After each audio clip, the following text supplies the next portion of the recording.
Folks, you are not going to believe what just went down on Capitol Hill. They think they can scrub the servers, wipe the drives, and walk away while you're stuck paying the bill. But today, the receipt came due. Welcome back to the channel, where we don't just read the headlines, we tear them apart to find the ugly truth hiding underneath. Listen to me closely. If you thought DC was a swamp before, what we just witnessed in the Senate was the creature from the Black Lagoon climbing out and asking for a towel. We are talking about the kind of drama that makes Hollywood look like a high school play. We had Senator Josh Hawley, love him or hate him, the man came prepared for war, going toe-to-toe with FBI Director Kash Patel. And let me tell you, it wasn't a fair fight. It was a demolition. We are talking about Jeffrey Epstein. Yeah, that name again. The name that never goes away because the wounds never healed. The ghost that haunts the halls of power. Hawley dropped a bomb that should have every single American, from the Florida Keys to the coast of Oregon, screaming from their front porch. He accused the head of the FBI, the top cop, the guy supposed to be protecting our streets and our grandkids, of personally deleting 2.7 terabytes of sensitive data related to the Epstein investigation. Let that sink in for a second. 2.7 terabytes. That's not deleting a couple of emails because your inbox is full. That's not accidentally tossing a receipt. That is millions of pages of documents. That is names, dates, locations. That is the leverage they use to keep good people down and bad people in power. And according to the senator, it's gone. Poof. Vanished into the digital ether. Now, before we get into the nitty-gritty of how Patel tried to squirm out of this, I need you to do something for me. Because the mainstream media is going to try and bury this story under a pile of fluff pieces about the weather. Go ahead and hit that subscribe button, smash the like, and ring that notification bell. Do it now so you don't miss a beat, because we are the only ones talking about this with the gloves off. Alright, let's get back to the crime scene. You know, when I look at what's happening in this country, especially for those of you who have been around the block a few times, our seniors, our veterans, it makes my blood boil. You guys built this country. You worked your 9-to-5s, you paid into Social Security, you followed the rules. You were told that if you keep your nose clean and pay your taxes, the system will protect you. You deserve peace of mind in your golden years. You deserve to know that the law applies to everyone, not just the guy who gets a parking ticket, but the guy sitting in the director's chair at the J. Edgar Hoover building. But what did we see yesterday? We saw a two-tier justice system on full display.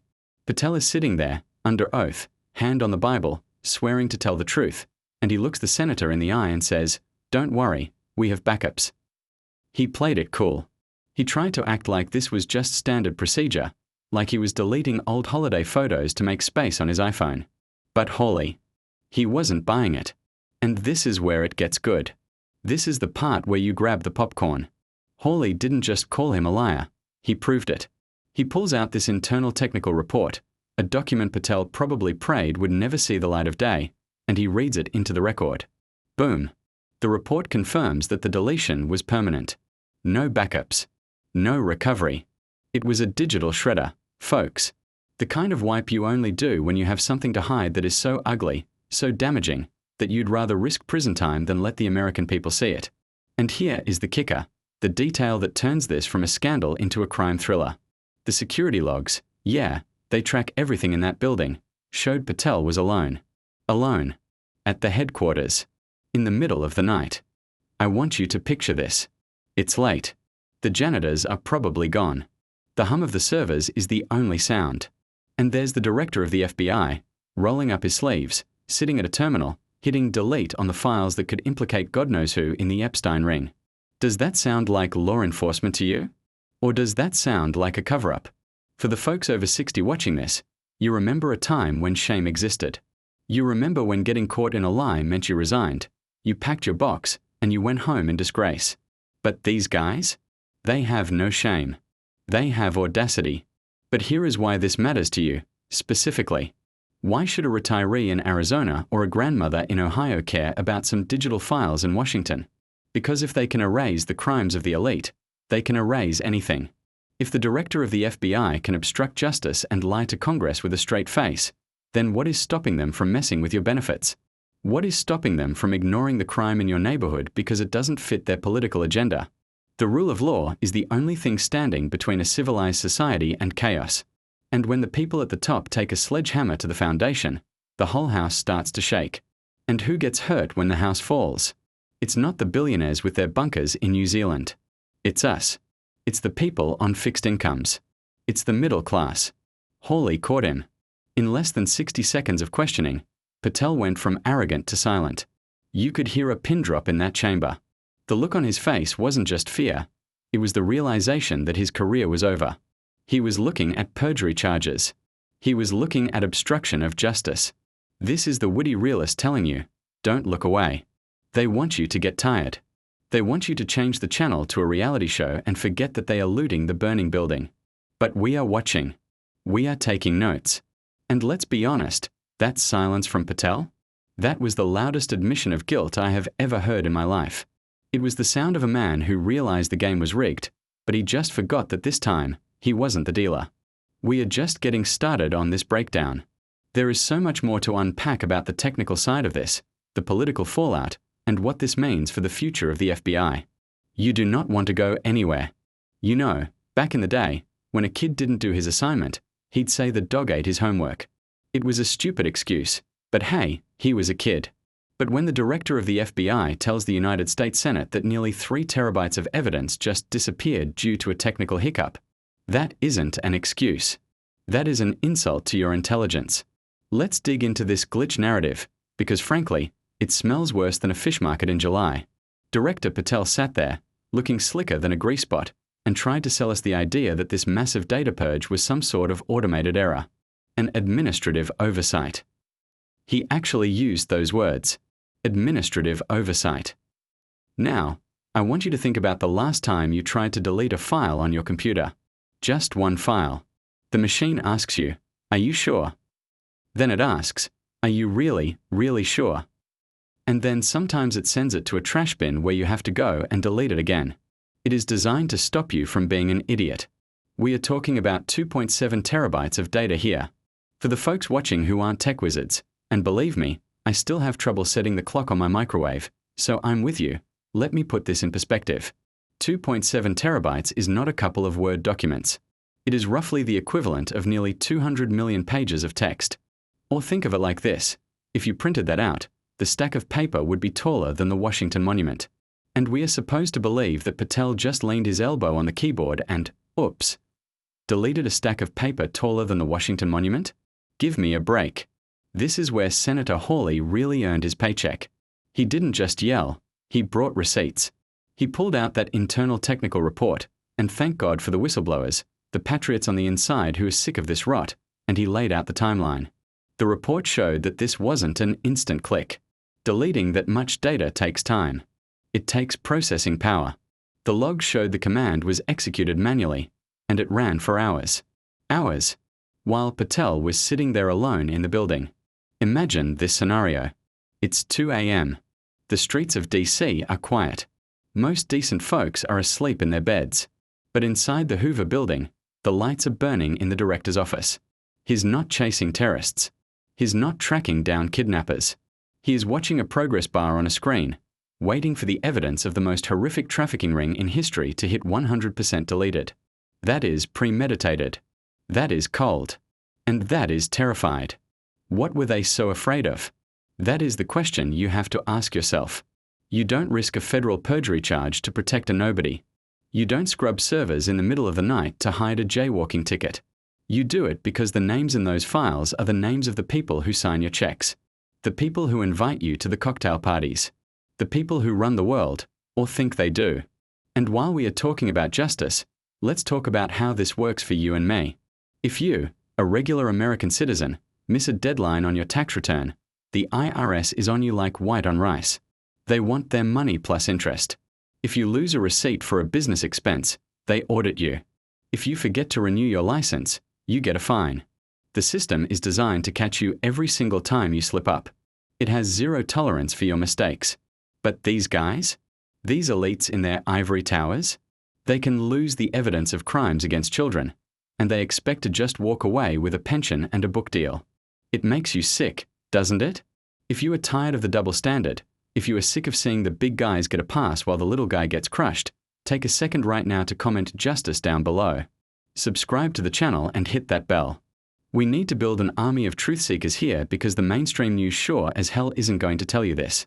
Let's get back to the confrontation, because this is where the rubber meets the road. Hawley brought up the Bit-bleach aspect. Now, for my older viewers, you might not know what that is. Think of it like taking a document, shredding it, burning the shreds, mixing the ashes with cement, and then dumping the block in the ocean. That is what digital wiping software does. It overwrites the data with zeros and ones so many times that even the best forensic team in the world can't bring it back. The internal report Hawley waved in Patel's face proved that this specific software was installed on the secure terminal just hours before the deletion occurred. Installed by hand. So, Patel's defense of "we have backups" fell apart instantly. You don't install military-grade wiping software if you intend to keep a backup. You do that when you want to make sure that no one, not Congress, not the courts, and certainly not you, the American people, ever sees what was on those drives. And when Hawley pointed this out, when he read the line from the report confirming the software installation, Patel froze. I'm talking about a deer in the headlights look. The color drained out of his face. He started shuffling his papers, looking for an answer that wasn't there. He looked at his lawyers, but his lawyers were looking at their shoes because they knew he was toast. That silence was heavy. It was the weight of guilt. You know, in my life, I've seen a lot of liars. I've bought used cars. I've listened to politicians promise to lower taxes. I know what a liar looks like. A liar talks too much. A liar gives you too many details. But a man who has been caught red-handed? He shuts down. And that is what we saw. The arrogance evaporated. But here is the thing that keeps me up at night. Why did he do it personally? Usually, guys at his level have a fall guy. They have some low-level staffer do the dirty work so they can claim plausible deniability. Oh, I didn't know Johnson was deleting files. I'll fire him immediately. That's the standard Washington play. But Patel did it himself. Alone. That tells me two things. Number one, the information on those drives was so radioactive, so explosive, that he couldn't trust a single other soul to see it. Not even his most loyal aide. And number two, he was ordered to do it by someone so powerful that Patel was more afraid of them than he was of the United States Senate. Think about that.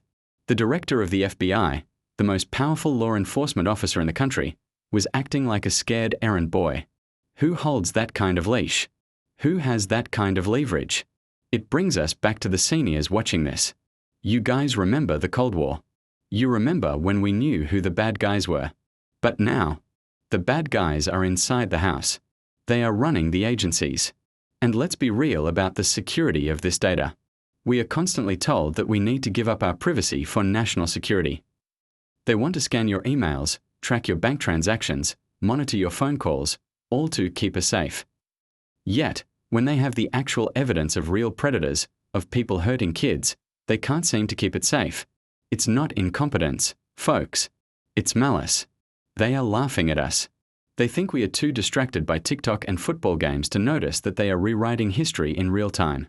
They think that because you are over 60, you don't understand data, so they can bamboozle you with technobabble. Well, Josh Hawley didn't let them get away with it. And we aren't going to let them get away with it either. The most chilling moment came right at the end of Hawley's time. He looked Patel dead in the eye, and remember, this is on national television, and he asked, "Director, did you communicate with anyone outside the agency during the hours the deletion was taking place?" Patel hesitated. He licked his lips. And then he pleaded the fifth. He pleaded the fifth. The director of the FBI refused to answer on the grounds that it might incriminate him. That should be the headline on every newspaper in America tomorrow. But it won't be. They'll talk about his tense exchange. They'll call it partisan bickering. They won't call it what it was, a confession. We are watching the collapse of an institution in real time. And if they can scrub the Epstein files, what else have they scrubbed? What about the investigations into political corruption? What about the details on foreign money influencing our elections? If the hard drive is empty, the history book is empty. And a country without a history is just a crowd of people waiting to be told what to believe. We are going deep into the rabbit hole in the next part of this report. I'm going to break down exactly what legal hammers are about to drop on Patel's head, and why some very powerful people are probably booking flights to countries with no extradition treaties right now. You do not want to miss this. Comment, subscribe, hit the bell. Stay tuned. They say silence is golden, but in a federal hearing, silence is usually the sound of a prison cell door slamming shut. When the director of the FBI pleads the Fifth Amendment on a question about deleting evidence of a child trafficking ring, we aren't just looking at a scandal anymore. We are looking at the end of the FBI as we know it. Welcome back to the reality check the mainstream media is terrified to give you. Let's talk about that moment. That precise second where Kash Patel decided that answering a simple question, "Did you talk to anyone else?" was more dangerous to his freedom than looking like a criminal on national TV. For those of you who grew up in the America I know, the America of the 50s, 60s, and 70s, you know what the Fifth Amendment is for. It's there to protect citizens from being forced to testify against themselves. It's a shield for the accused. But when the top cop in the country uses it, when the man with the badge and the gun hides behind it, it stops being a shield and starts looking a hell of a lot like an admission of guilt. He knows the game is up. You could see it in his eyes. That wasn't the look of a man indignant at a false accusation. That was the look of a man realizing he's been left holding the bag. And that is the dirty little secret of DC politics that nobody tells you. They are all friends. They all scratch each other's backs until the subpoena drops. Then, suddenly, it's every rat for himself. Senator Hawley didn't let up. He smelled blood in the water. After Patel clammed up, Hawley pivoted. He looked at the committee, he looked at the cameras, he looked at us, and he laid out exactly what this means legally. We are talking about obstruction of justice on a scale that makes Watergate look like a parking violation. Think about the victims here. I want you to take a moment and think about the victims of Jeffrey Epstein. Real people. Real trauma. 4 years, they have been told to wait. Wait for the investigation. Wait for the process. Wait for justice. And now we find out that the process was a guy in a suit deleting 2.7 terabytes of their pain at 2 a.m. to protect. Who? That is the question that should be keeping every single one of you up at night. Who is so important that the FBI director would torch his own career to protect them? It's clearly not about Patel anymore. He's done. Stick a fork in him. But he's just the gatekeeper. The people he is protecting are the ones who are really sweating right now. Because if Patel cracks, and facing 20 years in federal prison has a way of making people crack, he is going to sing like a canary. This is the kind of story that changes history, folks. But you know the algorithm hates the truth. Do me a huge favor, hit that subscribe button, smash the like, and turn on those notifications. Let's make sure they can't silence this community. Now, let's get back to the Senate floor. You have to appreciate the irony here. The FBI has spent the last few years hunting down grandmothers for walking through the Capitol, hunting down parents for speaking up at school board meetings. They have weaponized the justice system against the average American citizen. They have treated us like domestic terrorists for wanting secure borders and safe streets. And yet, when the spotlight turns on them, they crumble. They are cowards. Hawley pointed out something crucial during the exchange that I don't want you to miss. He brought up the chain of custody. For my veterans out there, you know what I'm talking about. In the military, in law enforcement, you don't just hand things off. Every bullet, every document, every piece of evidence has to be signed for. There is a paper trail. If you break the chain of custody, you compromise the mission. Patel didn't just break the chain, he melted it down. By being alone in the room, by disabling the security protocols, which the technical report confirmed he did, he deliberately removed the eyes of the institution from his actions. He made sure there were no witnesses. But here is the beauty of the digital age, and maybe the one thing that saves us: machines don't lie. People lie. Politicians lie. But the server logs? The metadata? That stuff is immortal. Hawley revealed that even though the data was wiped, the actual files, the metadata of the deletion process remained. It's like cleaning a murder scene with bleach. You might get rid of the blood, but you leave the smell of the bleach. And that smell is all over Kash Patel. The metadata showed the file names as they were being deleted. Let me repeat that. The file names were logged as they were being destroyed. And Hawley started reading them. Flight logs, 2018. Financial transfers, Caribbean account. Video archive, tape 4. You could hear the gasps in the room. He wasn't just speculating anymore. He was reading the inventory of what was stolen from the American people. This is why they hate Josh Hawley. He doesn't play by the gentleman's agreement of the Senate, where you pretend to fight on TV and then go grab a steak dinner together. He went for the jugular because he knows that is what you sent him there to do. For the seniors watching this, I know you feel like the country you grew up in is slipping away. You feel like the values of truth, justice, and the American way have been replaced by corruption, greed, and the Chicago way.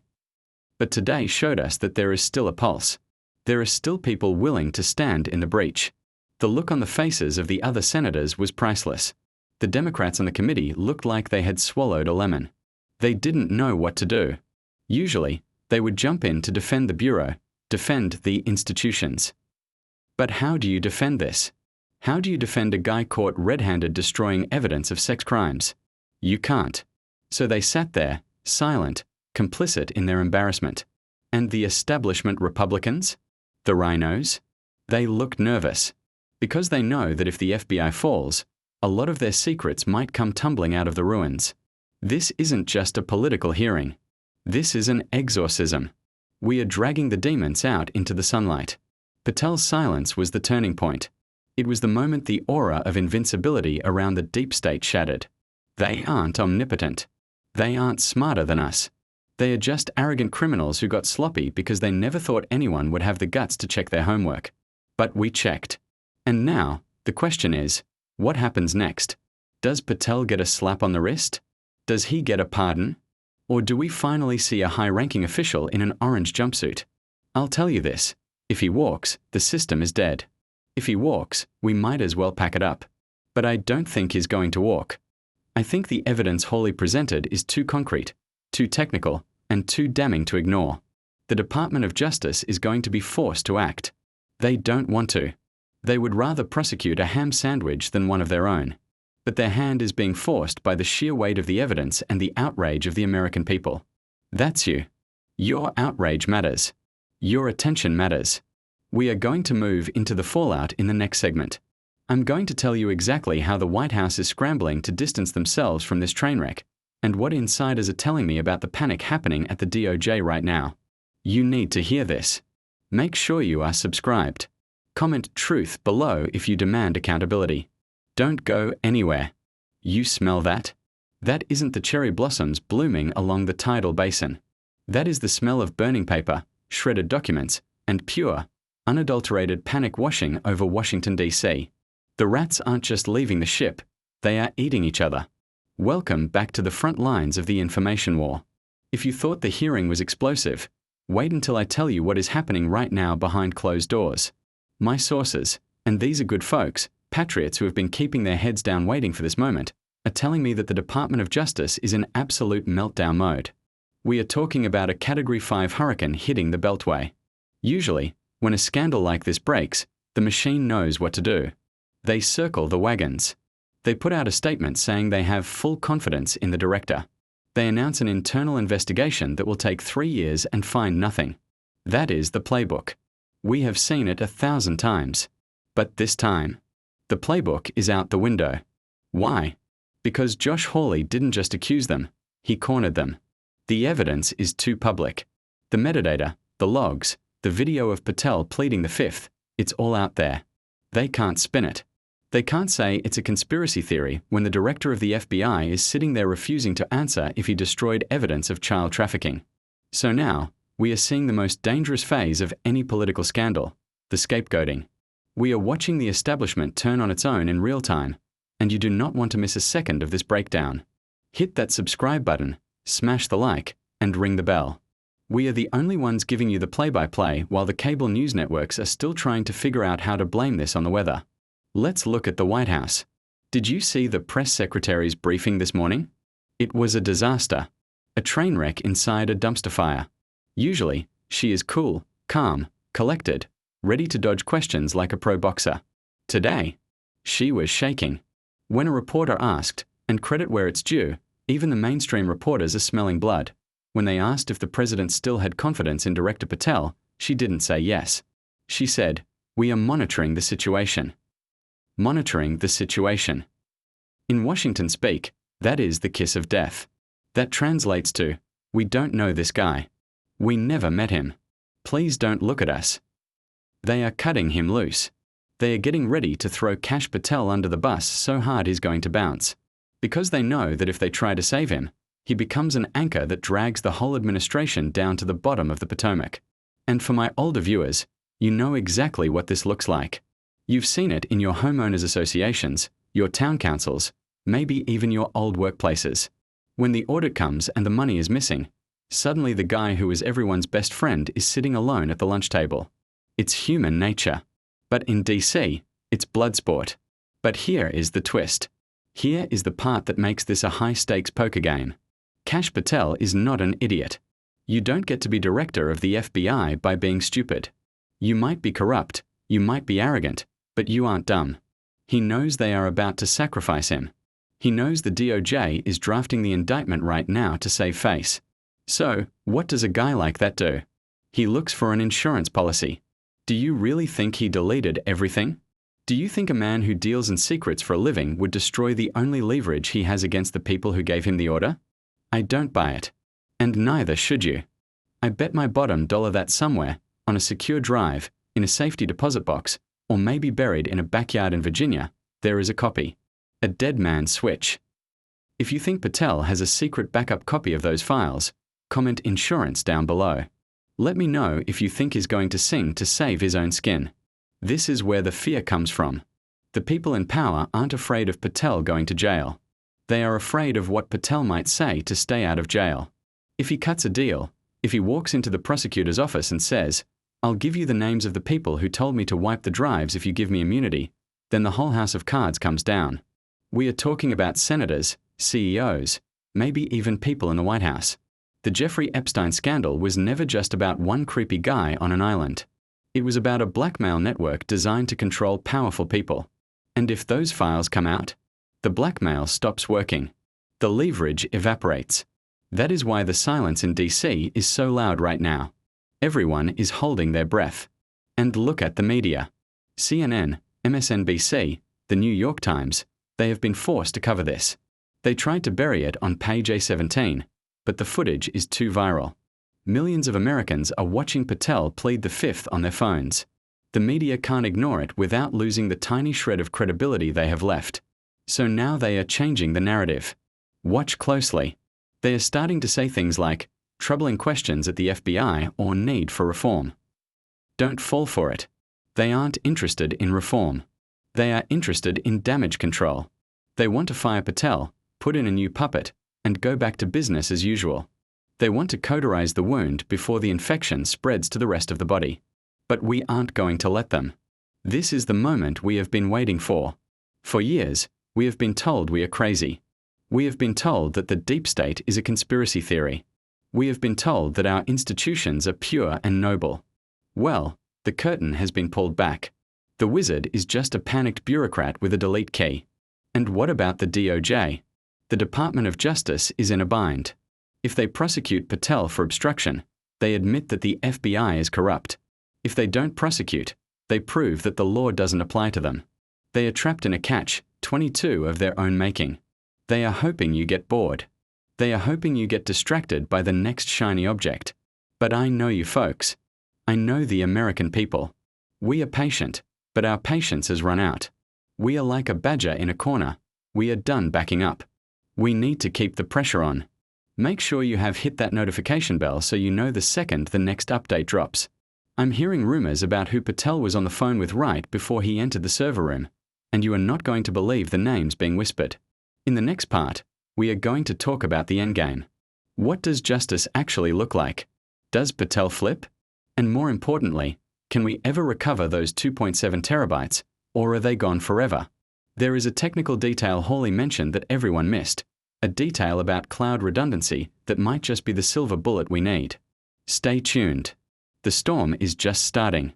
There is an old saying in law enforcement, there is no such thing as a perfect crime. Someone always talks. Someone always leaves a fingerprint. Or, in the year 2025, someone forgets that the cloud remembers everything. Welcome to the endgame. This is the final piece of the puzzle, and it is the one that is going to keep the corrupt awake for the rest of their miserable lives. We spent the last few videos talking about the 2.7 terabytes of data that Director Patel tried to nuke from existence. We talked about the Bit-bleach, the late-night session, the pleading of the fifth. It looked bleak. It looked like they had won, like the secrets were gone forever into the digital void. But Josh Hawley had an ace up his sleeve. A card he didn't play until the very last second of the hearing. You see, government bureaucracy is usually our enemy. It's slow, it's inefficient, it's stupid. But in this one specific instance, that inefficiency might just be our savior. Hawley looked at Patel, who was already sweating through his suit, and dropped the hammer. He brought up Offsite Redundancy Protocol 17. Now, for those of you who aren't IT experts, let me break this down in plain English. It's like when you take a picture of your grandkids on your iPhone. You might delete it from your phone, but guess what? It's still on your iPad. It's still on your computer. It's sitting in the cloud, waiting for you to find it. The FBI, because they are obsessed with not losing their own data, has a system that automatically mirrors their servers to a secure, third-party offsite facility every 6 hours. Patel wiped the local drives at headquarters. He scrubbed the terminals in his office. But he forgot, or maybe he was just too arrogant to check, that the automatic backup had already run at midnight. This is the Hail Mary pass we needed, folks. The data is still out there. If you want that backup released to the public, I need you to comment "release the files" right now. Let them see the numbers. Let them see that we know. When Hawley mentioned Protocol 17, the room didn't just go silent. It went dead. Patel's eyes went wide. For the first time, the realization hit him. He destroyed his career, he committed a felony, he risked prison, for nothing. The evidence still exists. It is sitting on a server farm, likely somewhere in Utah or Virginia, encrypted and waiting. And this changes everything. Now, the race is on. This is no longer about did he delete it. We know he did. This is about who gets to the backup first. You better believe that right now, as I speak, there are lawyers from the DOJ trying to seal those offsite servers. They will claim national security. They will claim executive privilege. They will try to bury that server farm under so much red tape that it will take 100 years to dig it out. But the cat is out of the bag. Hawley has already issued a subpoena for the third-party contractor holding the data. The company isn't the government. They are a private business. They don't want to go to jail for the FBI. They are going to cooperate. This is the crack in the dam. And this brings me to you. The people watching this. The people who love this country. We are living through a moment that will be written about in history books. They will write about a time when the institutions turned against the people. They will write about the corruption, the lies, the cover-ups. But I want them to write about something else, too. I want them to write about the generation that stood up. I'm talking to the people over 60 who are watching this channel. You guys have seen it all. You've seen wars, you've seen assassinations, you've seen economic crashes. You are the backbone of America. You carry the wisdom and the memory of what this nation is supposed to be. They think you are too old to fight. They think you are too tired to care. They think they can wait you out. Prove them wrong. This isn't just about Jeffrey Epstein or Kash Patel. This is about the legacy we leave behind. Do we want to hand our children and grandchildren a country where the law is a joke? Where the rich and powerful can abuse children and erase the evidence? Where the truth is whatever the government says it is today? Or do we want to hand them a republic? A nation of laws, not men. A nation where justice is blind, not bought. The recovery of those files is the line in the sand. If we let them bury this backup, if we let them get away with this final magic trick, then we have lost. But if we keep the pressure on, if we demand transparency, if we support the few brave souls in Washington who are actually fighting for us, we can win. We can bring the whole rotten temple crashing down. Patel is finished. He's a walking corpse politically. But the system that created him is still there. The machine is still running. So here is my challenge to you. Don't just watch this video and get angry. Take that anger and turn it into action. Call your representatives. Share this video with your friends, your family, your church group. Wake people up. Tell them that the data exists. Tell them that the truth is sitting on a hard drive, waiting to be set free. We are the checks and balances. We are the ultimate authority in this country, not the bureaucrats in DC. It says we the people on the document, not we the government. This has been a long journey, and we are far from over. I will be tracking the subpoena for the cloud backup every single day. Make sure you are subscribed. Make sure you have hit that notification bell. You are the army of truth, and together we are unstoppable. Stay sharp, stay loud, and never, ever give up on the United States of America. I'm the Witty Realist, signing off.